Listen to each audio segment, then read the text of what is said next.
Hello.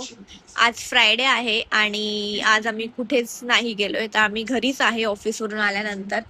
तर ही आमची छोटीशी पिझ्झा पार्टी आहे आणि आम्ही मूवी बघत आहे स्पायडरमॅनचा. उद्या आम्ही मूवीला जाणार आहे. त्याच्या आधी हा आधीचा पार्ट बघत आहे की काहीतरी समजेल म्हणून.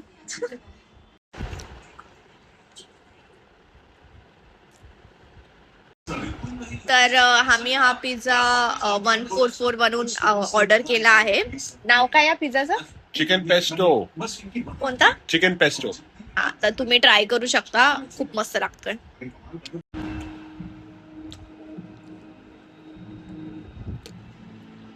खूप मस्त लागतोय, तर तुम्ही एकदा ट्राय करू शकता. ही अशी आहे आमची फ्रायडे नाईट आजची. बाय.